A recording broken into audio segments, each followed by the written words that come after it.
morning, and thank you so much for joining our Philanthropy California Public Policy Summit. It is our first ever, and I want to take this time to welcome you and also thank you for your patience and your flexibility. I think I was just telling our incredible panelists that you can do all the tech checks you want, but the day of, it may or may not work. But we want to thank you so much for being here and joining us. As I mentioned, my name is Carla Mercado, and I am the Senior Manager of Public Policy and Philanthropy California. Philanthropy California is the statewide alliance of Southern California Grantmakers, Northern California Grantmakers, and San Diego Grantmakers. We come together to do joint programming that on issues that impact the state, also public policy and advocacy issues that not only impact the state's residents, but our sector, the nonprofit sector, as well as the philanthropic sector. So I want to thank you so much for joining the session, Philanthropy Meets Advocacy, Rules of Engagement for Impact. And we have incredible speakers. First, I just want to quickly go over a couple housekeeping information. This webinar is being recorded, so you will have access to it later. In addition to that, there are PowerPoints that will be available online in PDF form for you to also have access to. If you have any questions, there is a question box right at your in your toolbox right here, and it should be to the left of your screen. If you have any questions, please let us know. We will try to answer as many as possible. If we're unable to get to your question, do not worry about it. We will circulate them around to our staff as well as our speakers to see if we can get some insight for you and share them as a resource. Now, it's my great honor to introduce our speakers. I will not go through their incredible biographies. They are available online.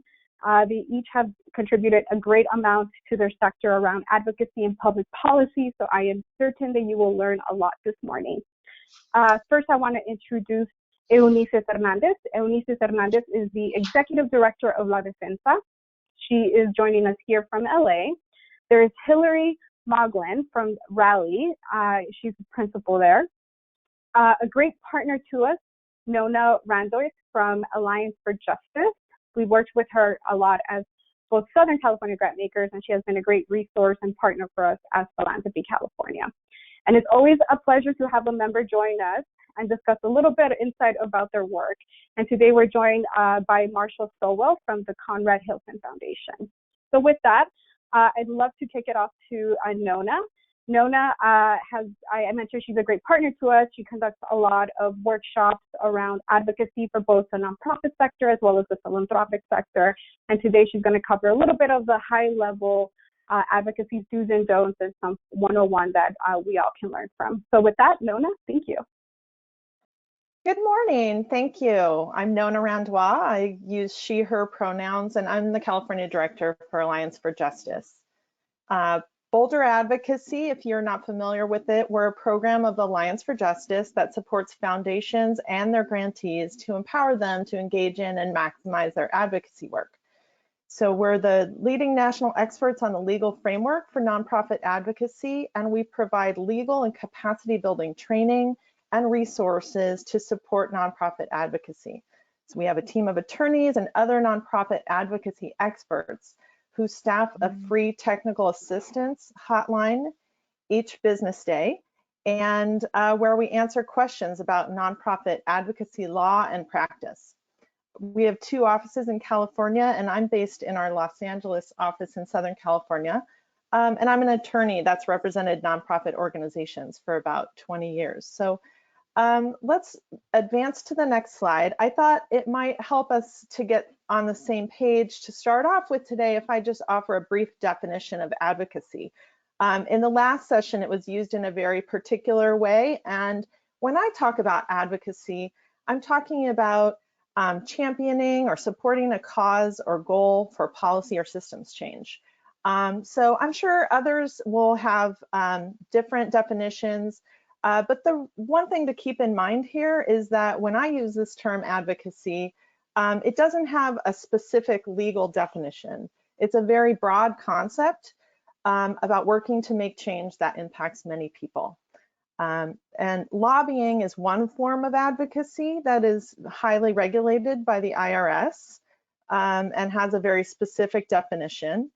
And there are other kinds of political advocacy as well. But when I talk about advocacy today, I'm talking about a much broader concept that we can all participate in. On the next slide, you'll see many different colored tiles that have examples of different kinds of advocacy work. So as you can see, there are many different activities that contribute to the outcome of changing rules, systems, and policies. So the activities that are listed in green, like building relationships with government officials, research, litigation, working to influence executive action or administrative agency rules, none of those are restricted in any way for any funder of any tax status. So these in green are things that you can engage in all day, every day.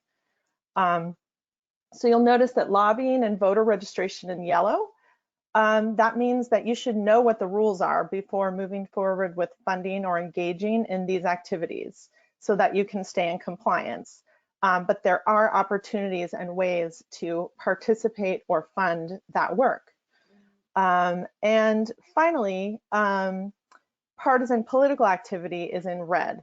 And that is because, as you are all probably aware, all 501c3 organizations, including private foundations and community foundations and our grantee nonprofits, are prohibited from supporting or opposing candidates for office. So the main thing about this slide I want you to just keep in mind is that there are many activities that your organization can engage in the advocacy space. Next slide, please. So I think it's worth just discussing why advocacy is important for funders, and I think we'll talk more about this throughout the session, but I think this question has even more relevance now that we're experiencing a global pandemic which has impacted everyone and highlighted the deep inequities in our state, our country, and our world. And I look forward to hearing, perspectives on this question. But when I talk to funders who are interested in advocacy, it's usually because they're really aware of its power to leverage resources. So you see on the slide, the National Committee for Responsive Philanthropy did a study and found that the average return on investment for advocacy grant making was $115 in community benefits for every $1 spent by a foundation. And these benefits often accrue to the most marginalized people in our society. In this particular study, they were leading to, in some cases, additional government spending, in some cases, saving money for the government and making government programs and services more efficient and effective. And in some cases, the advocacy actually helped to generate public revenue. Another current example of kind of the leverage and scale that can be achieved through advocacy is the Schools and Communities First ballot measure, which will be on the California ballot in November. And if passed, it will generate $12 billion in revenue per year for K through 12 schools, community colleges, and local communities by closing commercial property tax loopholes to ensure that corporations pay their fair share of property taxes. So if all the funders who are participating in this conference today directly funded the schools and community colleges and other programs that will benefit from Schools and Communities First, they wouldn't come near providing $12 billion in funding per year for those programs. But all the funders who are participating in this conference today can contribute to support groups who are supporting this effort, increasing the chances that it will pass. Next slide.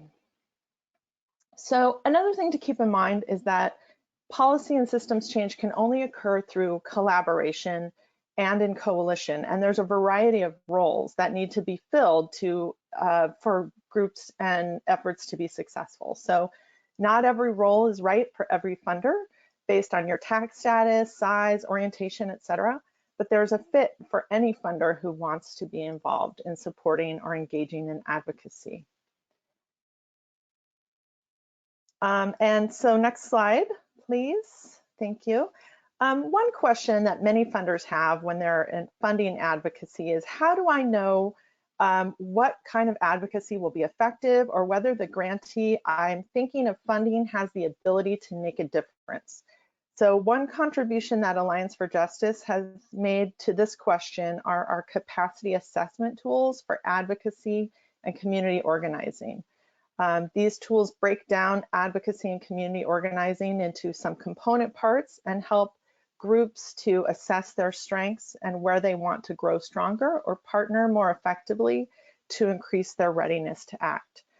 And funders find these tools really helpful in deciding what kind of advocacy investments to make. And so I just wanted to let you know they're available for free on our website at boulderadvocacy.org.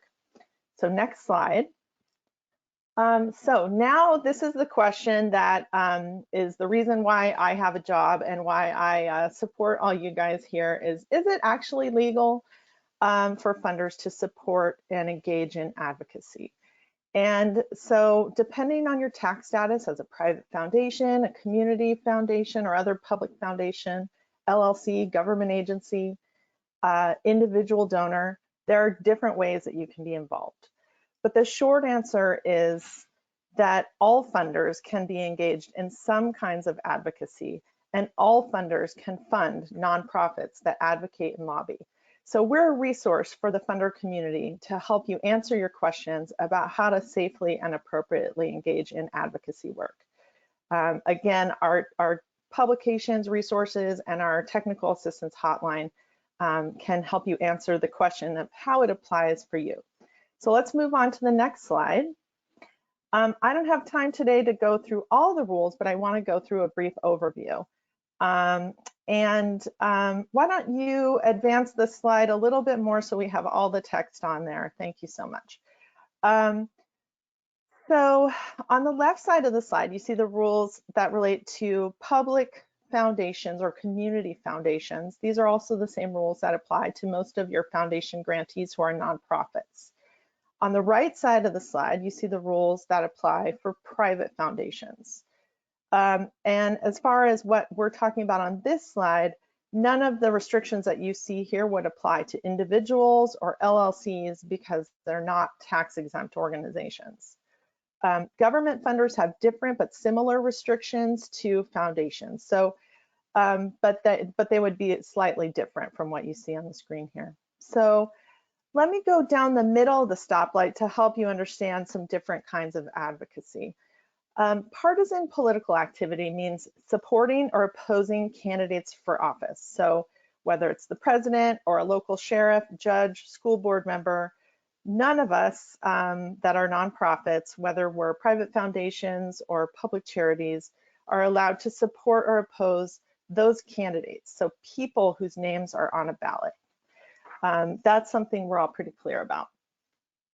So moving down to the yellow light, there we're talking about lobbying and voter registration. And again, this means you need to know the rules. There may be rules that will apply to your situation. So lobbying is very specifically defined by the IRS for private foundations. And private foundations cannot earmark funds for lobbying. So I'm not going to go through the whole definition of lobbying today, but the short version is that it involves attempting to influence legislation or ballot measures. So community foundations and other public charities can lobby up to a limit that is determined primarily based on their annual expenditures. So they have a certain amount that they can do based on a number of factors. For private foundations, however, lobbying is a taxable expense, and so they will not want to spend funds themselves on that or earmark funds for lobbying.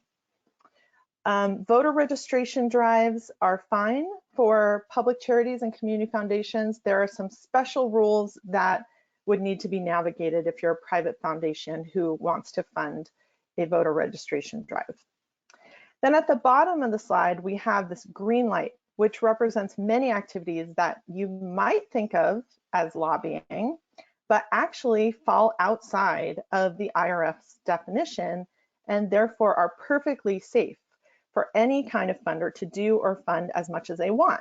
like influencing executive orders or agency regulations, or even communicating with the public to support and oppose legislation without a specific call to action, which is a legal term. So for instance, a foundation that tells the general public that they support Medicare for all, but doesn't ask people to contact their legislators or give people contact information or a way to contact or mention legislators, is not lobbying. So, or a foundation that communicates with the governor to weigh in on executive actions that he may be considering to address the COVID-19 pandemic is not lobbying. Similarly, there are many steps and ways that people can be involved in elections that are not prohibited support or opposition for a candidate. For example, educating voters about the voting process, the importance of voting, what's on the ballot. There are also efforts right now to make sure that California's November election will be as safe and inclusive as possible for California voters. And the governor, we're expecting him to take emergency executive action on this issue, and many private foundations are weighing in on what needs to be done to best safeguard our democracy during this pandemic. So those are just a few examples of advocacy, whether it's election related or policy related, that are not prohibited or limited for even for private foundations. Okay, next slide. One important thing to keep in mind as well is that the prohibition for private foundations is that they can't lobby themselves and they can't earmark funds for lobbying. However, the IRS does lay out ways that private foundations can fund organizations that lobby, either through general support grants or specific project grants. So keep that in mind, that there are still ways to fund groups that are involved in advocacy. Next slide. This slide talks about just a number, again, of different roles that foundations can play, whether it's about building capacity of organizations to be involved in advocacy, making general support grants or specific project grants, helping to educate voters and engage voters in the election. For those community and public foundations out there can actually make lobbying grants and do lobbying themselves. And all of us, again, no matter what kind of status we have, can advocate in some way to support our policy and advocacy goals. Next slide. So one way this shows up is in your grant agreements. And I have to make a plug here for your grantees that restricting public charity grantees from lobbying is not necessary. That having those kinds of restrictions limits grantees' flexibility, especially in a time like this where so much is changing and pivoting, to accomplish their own missions and their own ability to lobby within their limits that they have, as I've mentioned. It's a great idea for your grant to say that it's not earmarked for lobbying, as opposed to saying that it's not allowed to be used for lobbying. And the only time when you would need to prohibit a group from lobbying with private foundation funds is if you're making an expenditure responsibility grant to a non-501c3 organization. Next slide. So we have some free resources available for download on our website at boulderadvocacy.org. And if you have any further questions today about work you'd like to do or fund, I know we have limited time in this session for Q&A. I'm going to try to host a roundtable discussion called Advocacy Rules Q&A after this, and our hotline is always open. So thank you so much.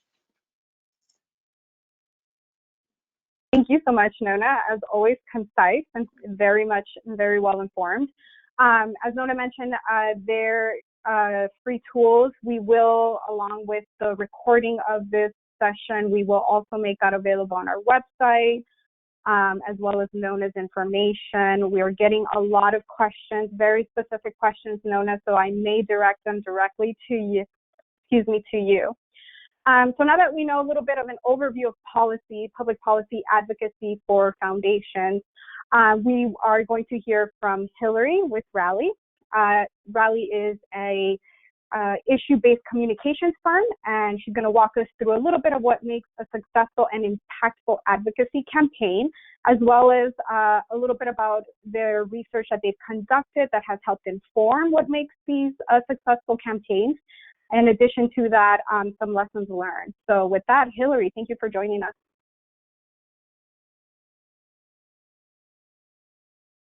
Might be on mute.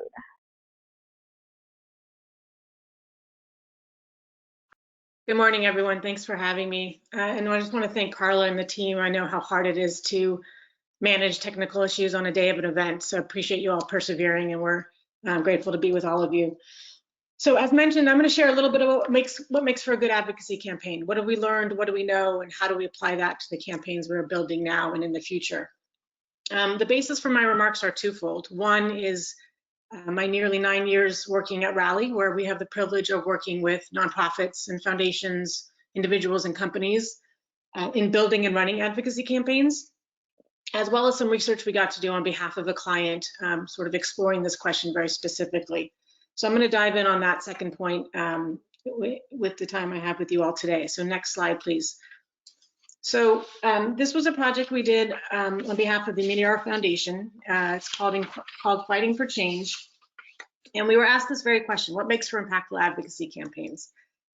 We approached this work through two lenses. One was an academic lens. So we spoke with a number of academics and delved into the academic world on what has been studied on this realm. And the second aspect was that we spoke to a range of practitioners who have run some of the most impactful advocacy campaigns in the last decade. And what we produced from this project was two different items, two different collateral pieces that are available for free for anyone who wants to see them. So one is the report. You see the cover of that report here on your screen, called Fighting for Change. It's available for free on the website that we built. I'm just going to read you the URL. It's fightingforchange.net. 4 is FOR. So once again, fightingforchange.net. You can download the report there for free. And I also encourage you to spend some time on the website. It has a whole series of interviews of some of the folks we spoke with, panel discussions, and lots of information. And I'm going to go through very, very top line today about what we learned from that research. It is my great hope that you will all delve in deeper, and maybe even more importantly, that we continue to study what works in advocacy campaigns, because there's much to learn and much that we all can benefit from. So next slide, please. As I mentioned, we studied it in two different ways. One is academic perspective and one is practitioner perspective. I'm going to skip over the academic part today. Sorry for those who were eager for that piece. I'm going to delve in on the campaign side. So on the screen here, you see this is one of the ways you can navigate the website I had mentioned. It's the 8 campaigns that we ultimately studied. In the report, we get into the methodology of how we landed on those campaigns. Suffice to say, we started much more with many more campaigns and narrowed in on these 8. We wanted to look at campaigns that were somewhat recent, so post 2008, but not so recent that there wasn't some analysis. We wanted campaigns where there were leaders who could or were willing to speak to us about what they learned from that campaign. And also we looked at campaigns that were transformational or impactful in one way or another. Many of these campaigns are still ongoing, of course. These issues don't just get solved, but these campaigns had something important to teach us. 7 of the 8 would be called successful and that they achieved their goals. And 7 out of 8 were domestic, and 1 Brexit being the international. But it's a good representation of the kinds of campaigns we've seen in the last 10 years or so, with many important issues being covered and many interesting patterns that we saw emerge from the study of these campaigns, which I'm going to delve into next. So next slide, please. So there was 8 components that we saw across all of these campaigns. This also mirrored the academic research that we saw as well. And I'm just going to give you very top line on each of these component parts.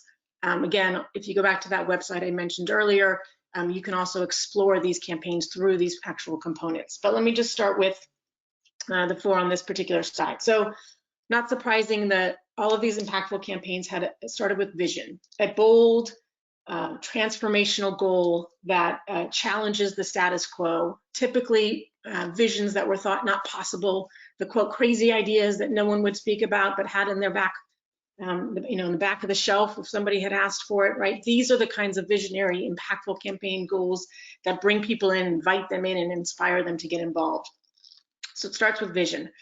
Then we get into framing, which is one of the terms we use in the communication space a lot, but essentially means how are you connecting this issue to somebody's values and worldviews? How do you make it relevant to what they already know and believe? Many of these issues are very complicated and nuanced. That isn't what's going to inspire people, but when you connect it to things that they already believe in and know, that's how you make it accessible to them, and that's how you make for campaigns that are going to get people excited and involved. The third thing that we saw that was interesting across all these campaigns was how each of the campaign used their own sense of power, their own, the whatever power that may be. For many, it was grassroots power, it was coalition power. Most of these campaigns were outspent by their opponents, so it often wasn't resources necessarily. But power came in many different forms, but all of the campaigns that were impactful and successful found their own superpower and leveraged it consistently, intentionally. And the fourth one on this page is leadership. No question that all of these campaigns had particular kinds of leaders that were really impactful: charismatic leaders, strategic leaders, leaders who had clear vision, but also leaders who were very adaptable, leaders who had very high EQ, leaders who brought in people around them with different skill sets and brought the best out of people. It was very interesting to see the kinds of leaders of today's advocacy campaigns that may be different than the kinds of leaders we saw from campaigns decades past. So there's a lot of interesting things to learn about leaders, and I know a lot of interest in investment in the philanthropic space about leadership on these advocacy campaigns. Next slide, please.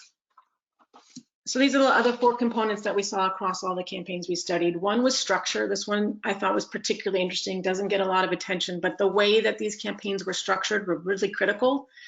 Very different than campaigns from the past, non-linear, less hierarchical, very flexible and adaptable, and frankly, structures that didn't work often sunk a campaign, and structures that leveraged all of their assets were the ones that were the most successful. So very different kinds of structures, but very interesting recipe for part of campaigns that were successful.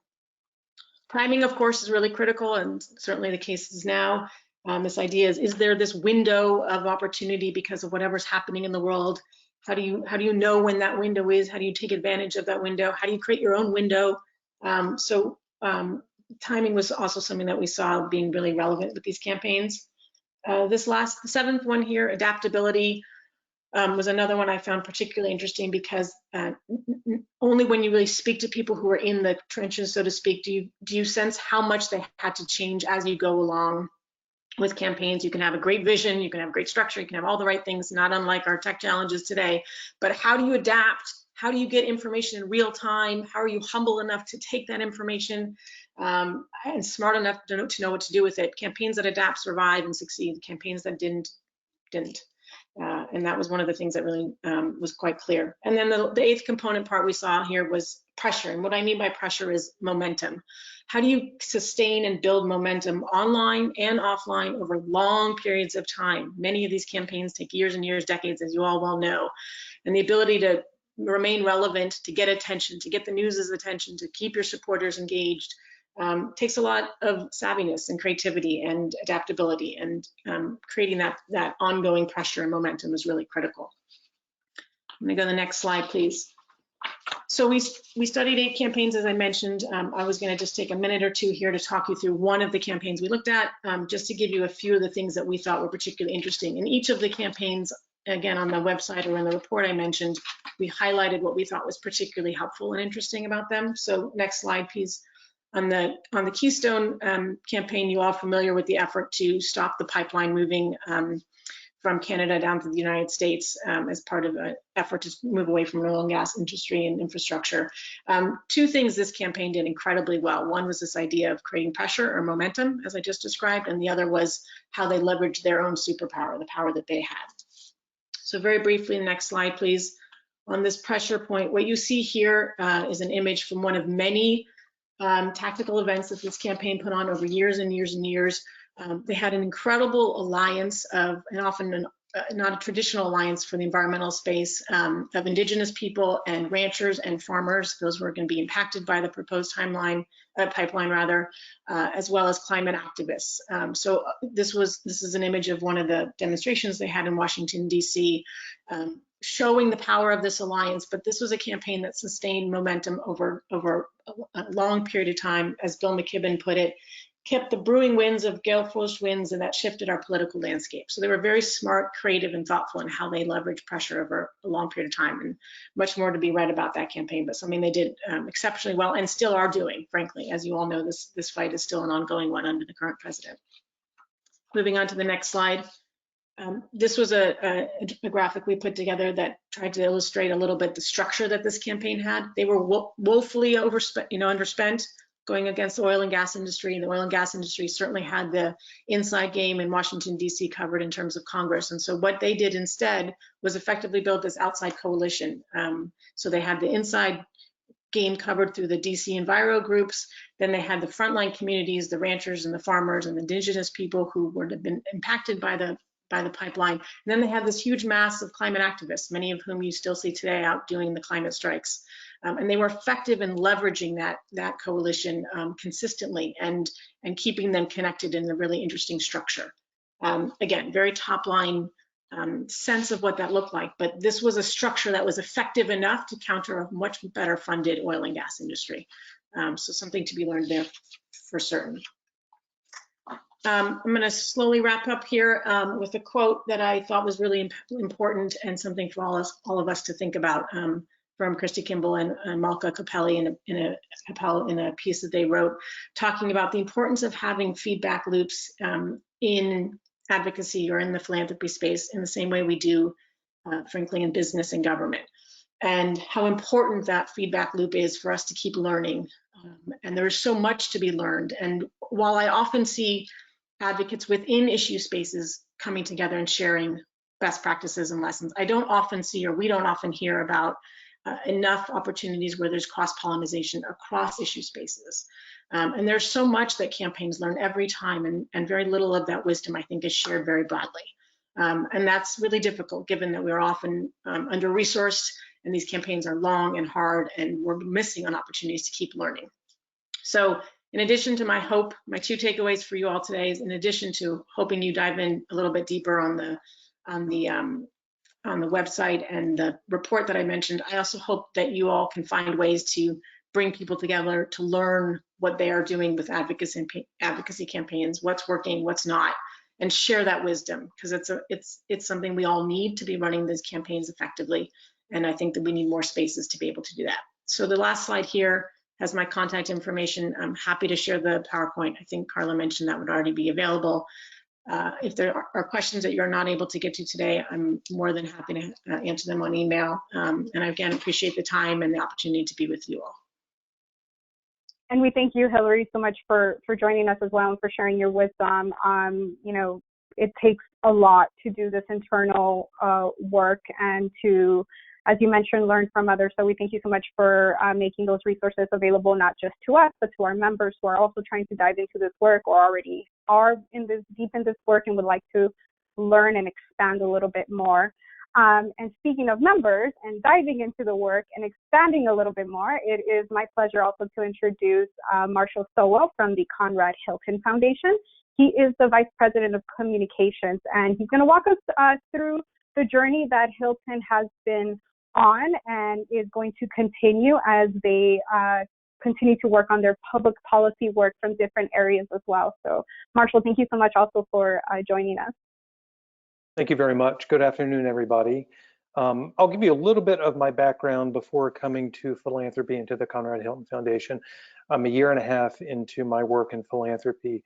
I had lived in DC for 20 years. I spent 15 of those years at the global health organization, Population Services International, where I led partnerships, communication, and advocacy. And I oversaw our global advocacy efforts, and then also provided guidance and leadership to 50 country offices.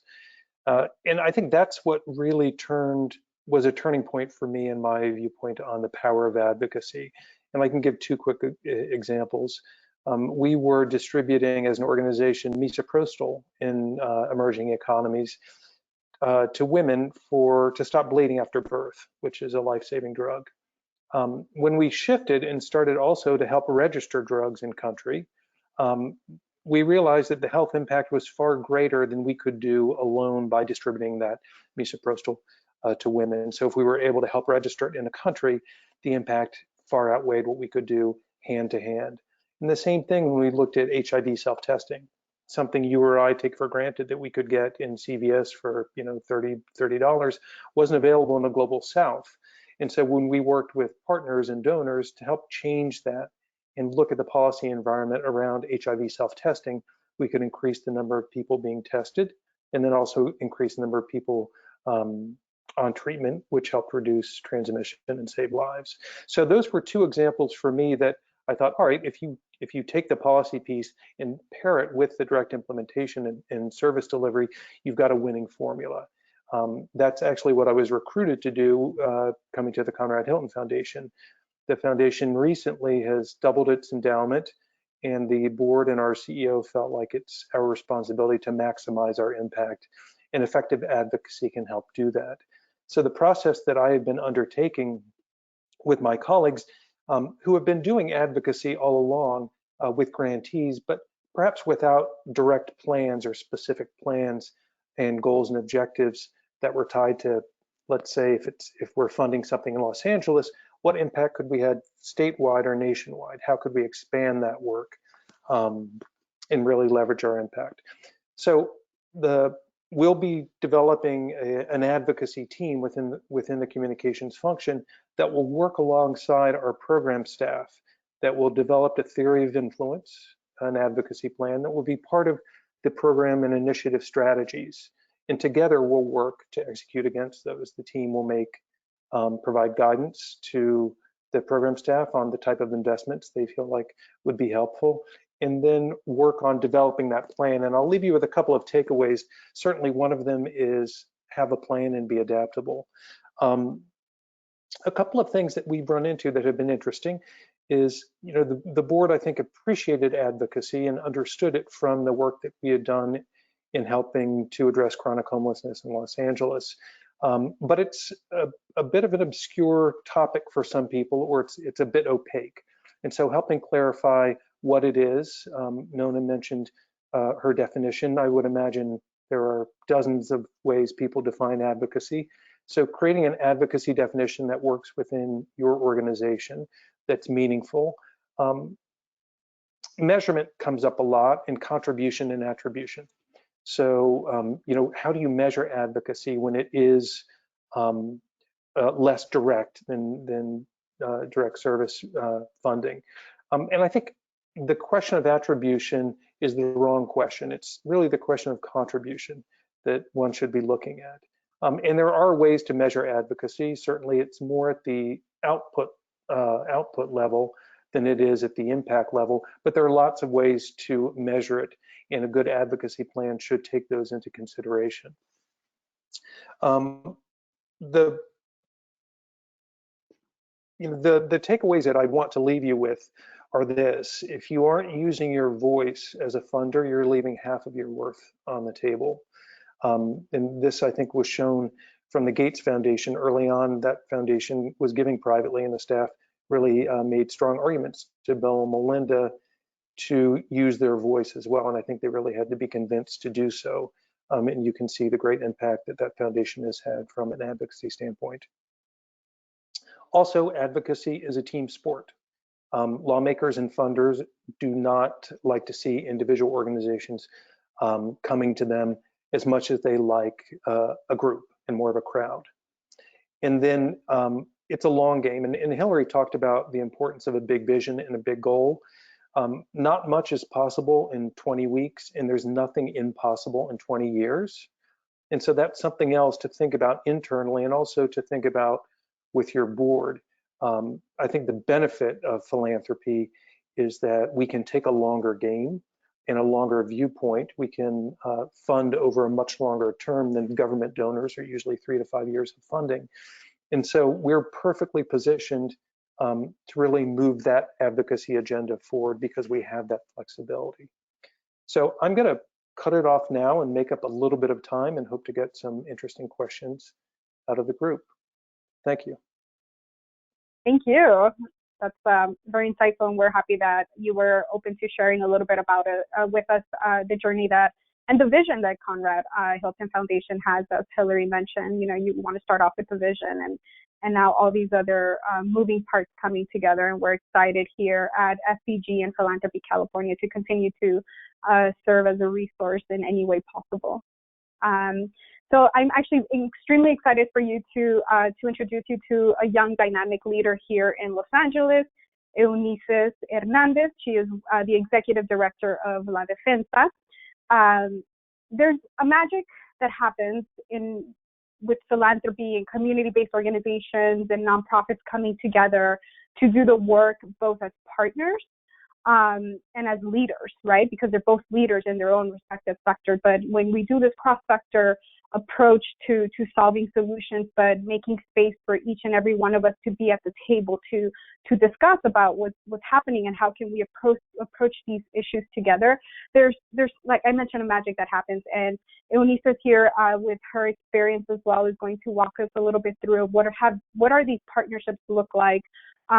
What do community-based organizations, nonprofits want philanthropy to know about being this partner and about investing, not just with your dollars, but your time, your voice, and your position. So with that, Eunice, thank you also for joining us.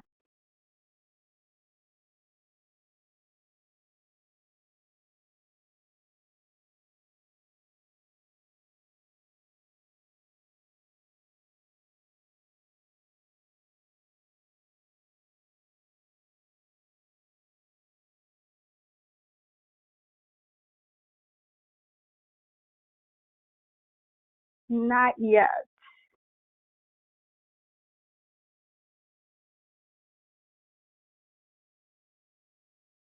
Okay, great. I hear it now. Great. I was muted by the organizer. Sorry about that. Hi, good afternoon, everyone. My name is Eunice Hernandez. Preferred pronouns are she, her, hers. And I'm really excited to be here with you all. Thank you for this opportunity to talk with you all on this nice day here in LA. So La Defensa, just a little background, is a C4 working in the criminal justice reform and abolition world, really targeting judges and pretrial systems here in LA County, trying to hold judges accountable and other systems and actors that we haven't had a chance, to work with. So it's a new organization, but we've done a lot of work. And I'm going to give you a couple of examples of how we've worked with philanthropy and how that has changed the dynamic in, one of the counties that has one of the largest populations in the country. And so in LA County, the Justice LA Coalition and several other organizations have been fighting for, over a decade to stop jail expansion in LA County. And so when you talk about long game, it's a long game. But when you invest in that, you'll see the fruit of that labor. Last year, the Justice LA Coalition, La Defensa, and others were able to stop a $3.5 billion jail plan here in LA County.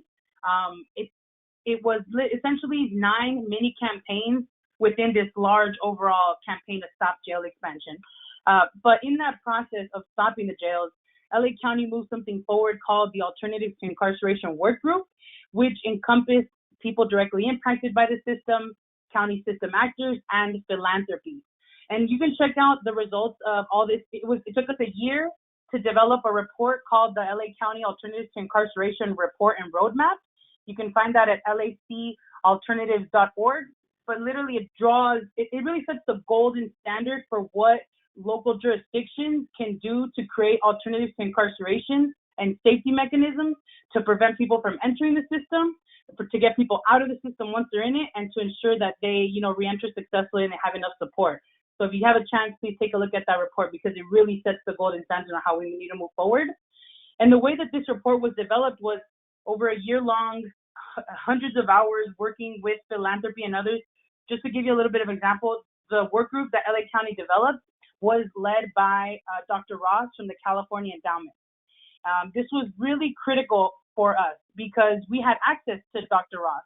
We were able to meet with Dr. Ross. And in those moments where, in the report, there's over 114 recommendations.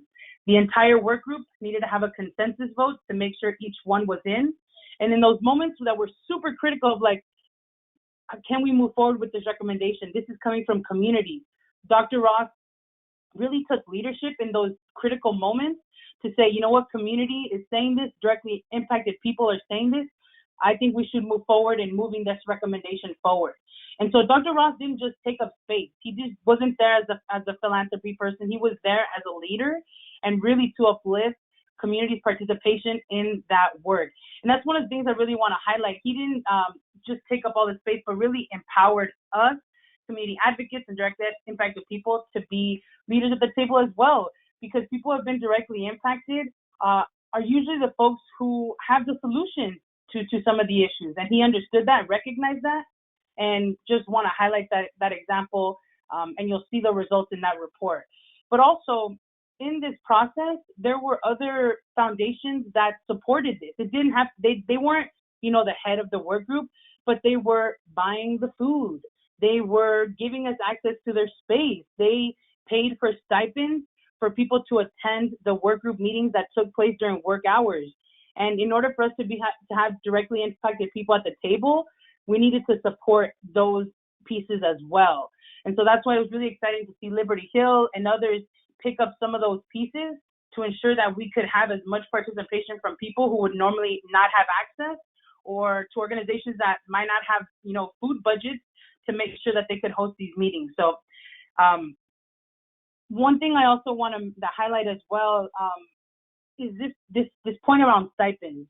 You don't, as a foundation, you don't have to do all the advocacy yourself.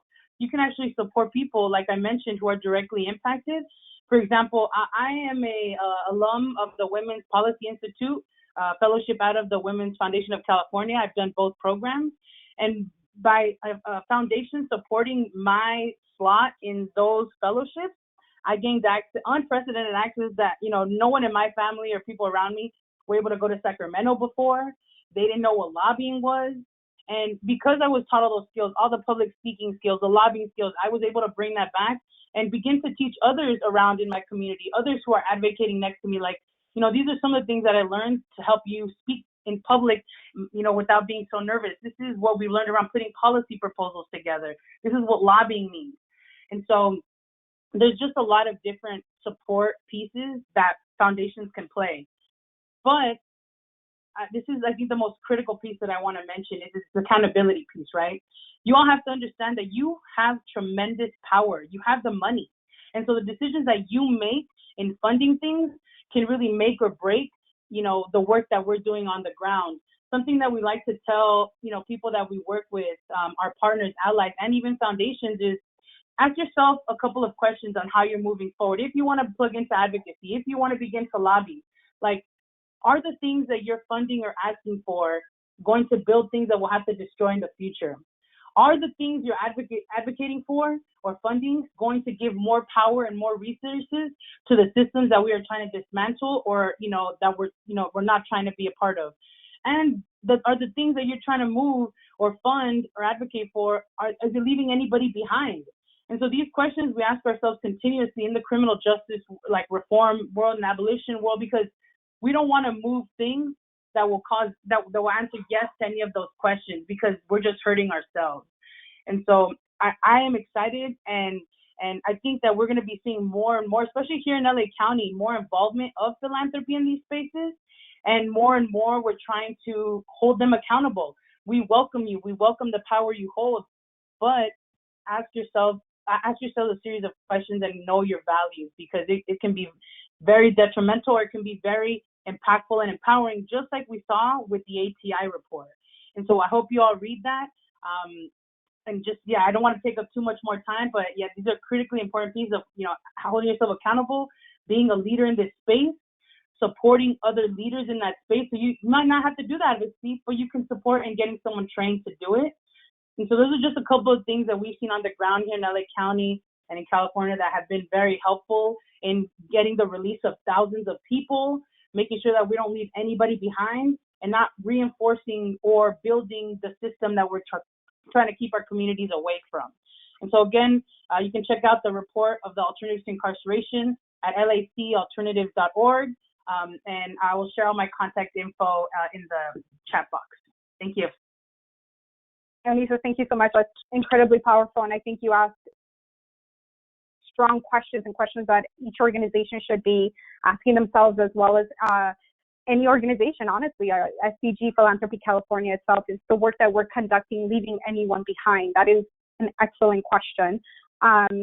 So we only have about 5 minutes for Q&A. I'm really, really sorry. And you've all given us incredible information and a lot to think about and work through, right, as we go on to our next, as we're trying to navigate this new environment, right? What does our work look like?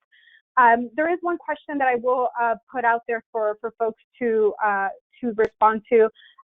Eunice, you gave some great examples of how philanthropy played a role in supporting your work that was beyond grant making, right? Which is, they were conveners.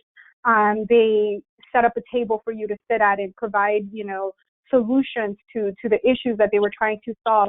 And I'm curious from Hillary, Nona, Marshall, any other ways that you can see philanthropy engaging in public policy advocacy that may perhaps not mentioned here? You just want to leave us some final thoughts for them to take back and think through as they're navigating their new work or their work period. Yep. Marshall, yes, please. I'd love to quickly address that. Eunice touched on something very important to the foundation, and within our partnerships function and built into our programming is ensuring that people with lived expertise have a meaningful place at the table where decisions are made and that they're heard and seen. And I think philanthropy's power is outsized, right? We have greater power than likely we should. And so we have the responsibility to ensure that the people that are most impacted by the decisions that we are part of making are actually leading those decisions, are visible. And if we're not helping to identify people who want to become advocates, helping train people to become advocates, and then making room at the table in a meaningful way, then we're not doing the work that we're meant to be doing. So I snaps to you on that. That's super important. Nona?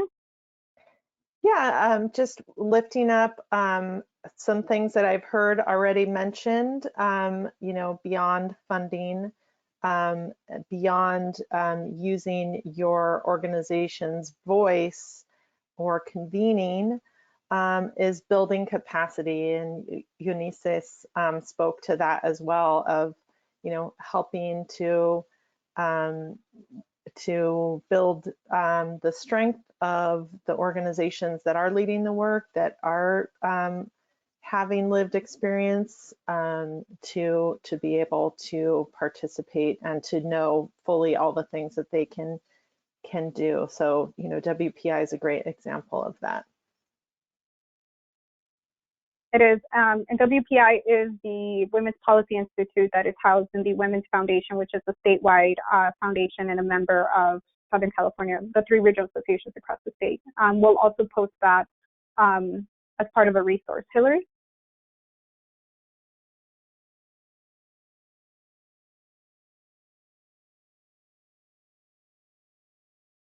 Did you want to say something, Hillary? Sorry. Oh.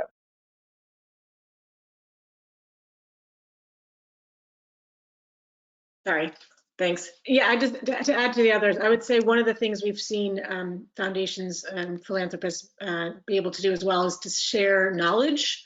So research, the kind of information that would be valuable across spaces. Oftentimes it's one organization that gets that kind of information, but if there's a ecosystem of organizations working around an issue, there's a role for research, there's a role for the folks on the ground, there's the role for the folks communicating, there's the role for those on the doing the inside game. But sharing that knowledge and that information and being the, not just conveners, but glue, because campaigns require all of those parts.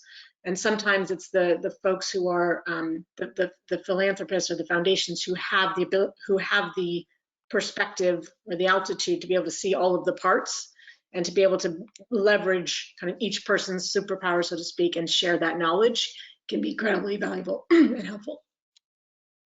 Thank you.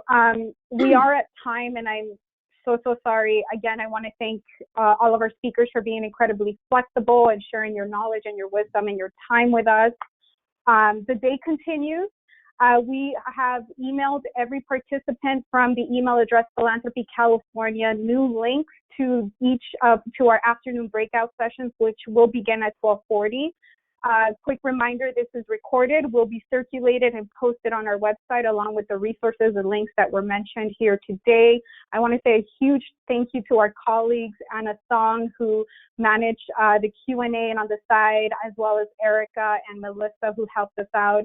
Of course, I want to thank all of our speakers again. And again, Philanthropy California is here as a resource. We do a lot of advocacy work on behalf of our members, as well as on behalf of our sector, which is a nonprofit sector. We convene, we do a lot of government relations as well. So we definitely look for you all to come to us if you have a question, if you want us to look into an issue area, or just want a little bit more information.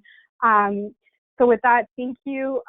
And we look forward to seeing you at the other sessions. Have a great afternoon. Thanks all. Thank you.